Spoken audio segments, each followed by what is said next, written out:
Olá, você está aqui no Intralog Talks, o videocast oficial da Intralog Expo. Neste episódio, eu vou conversar com o Eduardo Banzato, diretor do IMAN, e ele é influenciador também, né, gente? Nós vamos falar sobre intralogística, sobre tecnologia e excelência operacional. Eduardo, seja bem-vindo ao Intralog Talks. Obrigado, Andréia. Obrigado pela oportunidade. E vamos discutir um pouquinho sobre esses temas, né, que são hoje o que mais tem se falado aí nas empresas na busca da competitividade. É isso aí. Edu, eu quero começar falando sobre o Fórum Intralog que aconteceu aqui durante os 3 dias de evento. Na Legal. parte da manhã, você foi o curador do conteúdo, né? E quero que você dê um panorama para quem está assistindo a gente, que não teve a oportunidade de conferir esse evento paralelo. Como é que foi? O que chamou a atenção? Quais foram os pontos que chamaram mais a atenção do nosso público? Muito legal. A gente, nesse fórum, a gente já sabia que a IA estaria em alta, né? Então a inteligência artificial estaria em alta, mas a gente queria também trazer essa inteligência humana, né, que é absolutamente necessária hoje para se tirar mais proveito da inteligência artificial. Esse foi a abordagem do primeiro dia. Então, mostrando aí como as empresas vêm fazendo dentro dessa abordagem combinada, né, de inteligência artificial e humana. Tivemos o segundo dia que explorou bastante excelência operacional, né? Então, cases muito legais. A Embraer trouxe um case fantástico, mostrando como a excelência operacional se integra também com a tecnologia, né? A M. Dias Branco, né, mostrando todo o desenvolvimento da tecnologia, e a WHB, né, mostrando aí a iniciativa do seu processo que a gente chama de gestão competitiva, né, a partir das ideias do seu Teodoro, né, já falecido, mas que em 2017 voltava do Japão com a ideia de implementar um modelo de gestão à prova de terremoto, né? Então foi muito legal e o time, né, de lá, o Luiz e o Paulo, né, contaram um pouquinho dessa história para a gente, que é muito inspiradora, inclusive, né? E tivemos o terceiro dia, né? O terceiro dia hoje trabalhamos com a automação e a robótica, né? Numa visão de o que fazer para tornar isso uma realidade prática dentro das empresas aqui no Brasil, né? Então foram 3 dias assim de muito conteúdo, né? Muita interação, né? E certamente quem teve a oportunidade de participar levou aí para casa uma bagagem boa de conhecimentos. E teve bastante concorrido também, né? Exato. O quê? Desculpa. Estava bastante concorrido, teve bastante gente aqui. Sim, a gente teve um público bem interessante. Aliás, cabe até falar que isso, gente, foi na parte da manhã, mas na parte da tarde a gente também teve diversas palestras e a gente teve um painel só para discutir a estratégia de galpões logísticos, né? Muito legal. Muito legal. Quem teve a oportunidade de participar conseguiu visualizar oportunidades e a realidade do mercado e as tendências, né, que afetarão com certeza a intralogística nos próximos anos, porque a realidade é que para você ter uma boa intralogística, você precisa de um ambiente, uma infraestrutura adequada, né, para que a gente desenvolva a melhor operação, né? E todos os participantes aí que estiveram presentes, né, desde a Wood, né, e MD Gucci, a Colliers, né, todos eles contribuíram muito, né, com essa visão do mercado, né? Foi bem interessante, né? Chamou bastante atenção. Sim. Agora, a feira também são 3 dias bem intensos, né? A feira também eu percebi que os corredores estavam bem cheios. Sim, é verdade. A gente teve um grupo de soluções de automação intralogística muito rico, né? De empilhadeira, AMR, AGV, e sempre tudo causando muita curiosidade. É verdade. Até mais estava de fato cheio, né? Mas o que impressionou mais, eu tive a oportunidade de falar com diferentes expositores, né?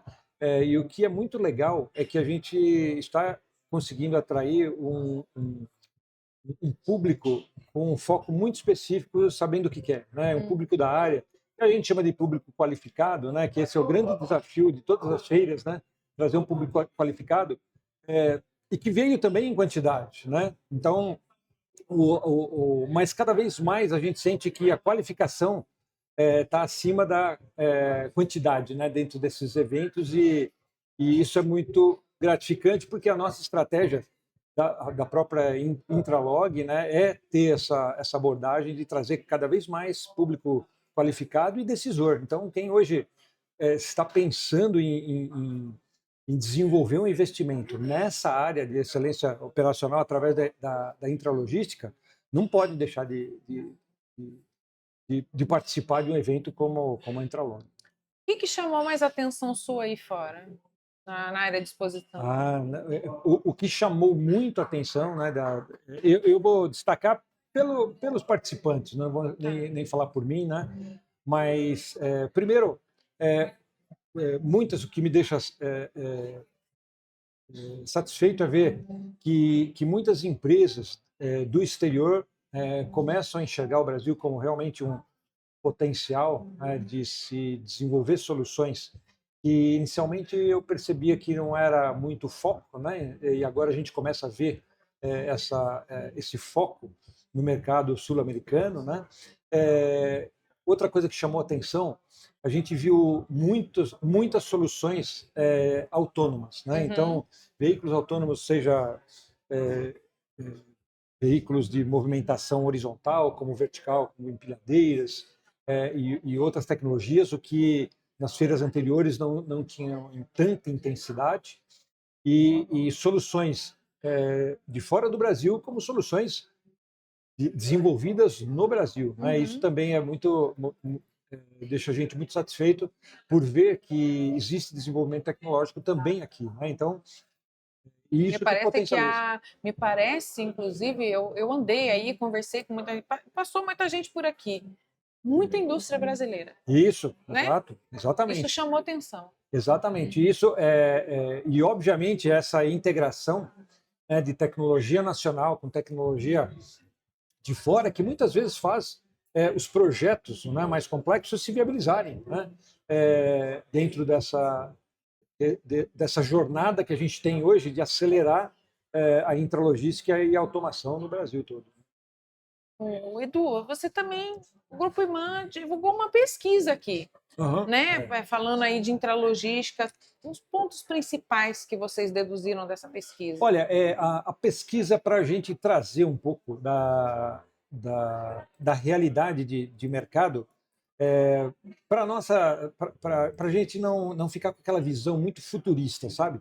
Tudo que a gente está vendo aqui na feira é realidade presente, né? Não é, não, é o futuro da logística, não. Esse é o presente da intralogística, né? E a pesquisa também mostra isso, né? Então, quando a gente levanta com o mercado, com os clientes, eles destacam. E é isso que faz a gente valorizar alguns aspectos do próprio fórum, que a gente, em função de retornos da própria pesquisa, conseguiu, em tempo real, fazer algumas adequações no próprio fórum. Né? No seguinte sentido, né? Por exemplo, né, nós tínhamos uma palestra, eu ia trabalhar inteligência artificial dentro das operações de supply chain. Né? Só que a pesquisa mostrou a importância que é o desafio de envolvimento das pessoas dentro das implementações de tecnologia. Né? Então, a palestra continuou falando sobre inteligência artificial, mas a integração da inteligência humana, né, que a gente acabou fazendo adequação em função da realidade de mercado, porque é fundamental hoje que as pessoas estejam alinhadas a essa nova realidade, né? Inclusive, eu assisti a palestra do Gil Giardelli, foi o nosso keynote speaker. Exato. E me chamou muita atenção uma coisa que ele falou. Ele falou disso, né? Que a inteligência artificial está aí e tal, mas ela depende da gente. Quer dizer, a gente precisa, o fator humano não vai mudar, né? Ele vai se especializar. E ele foi para o final da palestra dele, ele falou assim que é necessário serenidade. Isso me chamou muita atenção. É isso aí, é isso Né? aí. Com tanto recurso, com tanta coisa, Isso mesmo. ele trouxe esse evento para a gente. É isso aí. E eu acho que essa importância do ser humano, dos fatores que alguns chamam dos soft skills, né, das habilidades Sim, que compõem aí as soluções mais inteligentes, né, são fundamentais, né? E o Gil falou com toda a propriedade de quem vive muitos anos na área de logística, né? O Gil Giardelli foi um dos keynotes do evento, né, que sim. acabou trazendo muito dessa visão, né, futurista, mas fazendo o pessoal pensar e refletir, né? O que eu estou fazendo hoje, né? Pensando no futuro. Né? É isso mesmo. Agora, você trouxe um número interessante na pesquisa, que é o seguinte, que apesar dos nossos percalços aí políticos e econômicos, existe projetos de intralogística e automação têm uma projeção de crescimento entre 25% e 30% até 2030, principalmente por causa do e-commerce, né, em grandes, médias e até pequenas empresas. Eu trouxe esse número. Exato, o que está acontecendo, né? Muitas empresas que já investiram no passado aceleraram o desempenho na intralogística nas suas operações. Isso, obviamente, começou a impactar diretamente o mercado, né? Então, obviamente que todos acompanham aí a evolução que o e-commerce teve. Não o e-commerce avançou porque ele começou a atender melhor as necessidades do mercado, né? E isso transforma, né? Isso transforma operações.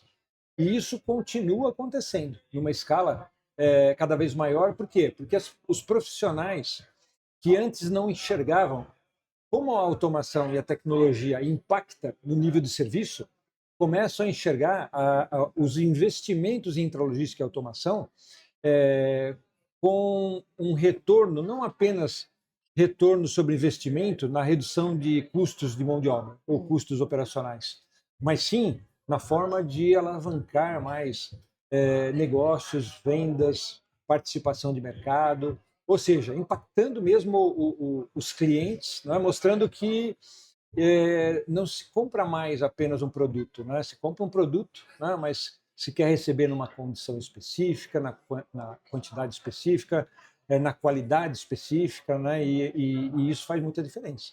Né? Eu achei muito interessante que você falou aqui que tem um movimento muito natural de adoção de tecnologia e automação na intralogística em muitas empresas, mas tem uma coisa, teve gente que passou por aqui e falou que, apesar dos investimentos, né, da tendência de investimento, mais de curto prazo e escalável, né? Curto prazo para você ter resultado no curto prazo. Isso. Né? Isso. E nem não significando que isso seja muito caro. Exato. Porque eu me recordo de que a gente já fez eu fiz algumas reportagens. Sim. E você também já me mostrou alguns projetos. Isso. Onde você faz uma projeção para 5, 10 anos de produção de uma empresa. Então, você pode fazer um armazém autoportante, ou você pode dimensionar uma instalação logística para uma vida de 5, 10 anos de operação, mas hoje a coisa parece que não está muito mais assim. Exato. O que acontece é importante a gente ter a visão de planos diretores, por exemplo, que estabelece uma visão de longo prazo? Claro que é. É importante a gente saber para onde a gente vai, né? E essa visão futurista, esse planejamento de longo prazo é fundamental nisso. Só que, sabendo o planejamento de longo prazo, que tipo de ação eu vou tomar no curto prazo, com retorno em curto prazo, mas que esteja alinhado ao que eu imagino ser o longo prazo. Né? Então, você consegue, assim, com as soluções disponíveis atualmente, não mais pensar naquele projeto que você vai implantar hoje para colher os resultados lá no futuro, né? Mas você consegue fazer as operações, assim como você destacou aí, de forma modular, de forma escalável, de tal forma que você consegue fazer um pequeno investimento agora, colher os resultados desse pequeno investimento, mas não dissociar esse pequeno investimento da solução de longo prazo, né? Então, você faz essa amarração. Porque se dissociar também, esse é um ponto muito importante. Se as empresas dissociarem, só começarem a fazer Coisa de curto prazo. coisas de curto prazo, sem olhar o longo prazo, o que acontece? Isso vira os famosos puxadinhos. Eu tô consertando aqui, olha, resolveu, mas aí começa a se desalinhar esse investimento que você fez agora em relação ao futuro. E aí você tem dificuldade de viabilizar o retorno sobre o investimento e você muitas operações podem até ficar presas nesse sistema que não se viabiliza mais, né? E aí você tem mais dificuldade de ser competitivo, né? Edu, o que você deixa de recado para o povo, para o pessoal aí que está encerrando a feira, passou pelos corredores da feira, viu muita inovação, viu muita solução de intralogística, viu muita automação, e agora precisa processar todo esse tipo de informação, sabe? É isso aí. A sua pergunta já tem inserida um pouco da resposta, né? Para quem esteve aqui e para quem coletou muita informação, esse é o primeiro passo. Por quê? Porque tem muita gente no mercado que não teve essa chance. Então, uma das responsabilidades de quem esteve aqui é compartilhar isso. Porque os projetos de intralogística, de automação, eles têm mais e mais sucesso na medida que a gente envolve mais pessoas nesses projetos, nessas implementações. Então, o primeiro recado que eu deixo é esse: a gente levar para mais gente o que se vê aqui. O segundo é investir em planejamento. Hoje, nós não temos tanto tempo disponível e as empresas muitas vezes não dedicam esse tempo para que os seus times, suas equipes investam em planejamento. E planejamento demanda tudo, demanda diagnóstico, demanda análises mais profundas e que muitas vezes os times não têm tempo suficiente para tomar essa decisão. Então, batalhe por isso, batalhe por espaços maiores, tempos maiores para se dedicar em planejamento. Por quê? Porque isso faz muita diferença. Eu falo para o pessoal, é legal ver o futurismo, né? Mas eu brinco assim, né? Analisa o presentismo, né? Vamos chamar assim, né? Se a gente puder Gostei disso aí. analisa o presentismo para ver quais as empresas que têm sucesso hoje, que você fala, nossa, essa empresa tem um tremendo sucesso e olha o que eles fazem na intralogística. Aí, quando você estabelece essas empresas, fala, agora vamos olhar para o passadismo, né? E lá no passadismo você vai ver assim, o que eles fizeram há 15, 20 anos, essas empresas, para estarem hoje dessa maneira. Aí você vai começar a verificar que a análise de investimentos nessa área de automação, elas vão muito além, né, se você se aprofundar nos estudos, muito além do que muitas empresas fazem hoje. Então eu falo assim, é uma brincadeira, né, de a gente fazer a análise do passadismo, presentismo e futurismo, né? Mas ela ajuda muito a gente tomar decisões de curto prazo. Então, eu deixaria essa mensagem aí para quem esteve aqui, porque cada vez vai ser mais necessário a gente ter essa visão de curto, médio e longo prazo. Edu, eu quero agradecer sua presença aqui, agradecer, né? Foram dias de parceria, de trabalho, né? Para a gente dar conta de todo esse conteúdo, de receber bem as pessoas lá no chão da feira, no fórum também, né? Foi muito gratificante ver todo mundo participando, concorridíssimos as palestras, Embraer, WHB, hoje teve Eurofarma, né? Exato, teve a Eurofarma, Fagron, o pessoal do Gil também foi sensacional. Então, quero te agradecer a presença aqui no Intralog Talks e nessa nossa parceria aqui nesses 3 dias. Muito bom, parabéns para você também, para toda a equipe aí que teve esse trabalho aí, que leva um pouco do que a gente viu aqui para o mercado, né? Muito bom, parabéns. E sucesso até o ano que vem. É isso aí. Bom, para você que ficou com a gente até aqui no final desse episódio, a gente vai falar para você também até o ano que vem, né, Edu? 15 a 17 de setembro do ano que vem. Isso aí. E curte, compartilha esse conteúdo. Se inscreve aqui no canal. Essa segunda temporada está incrível. A gente trouxe muito conteúdo. Todos os profissionais de logística merecem conhecer aquilo que a gente fez durante esses dias. Você já sabe. Intralog, inovação em movimento.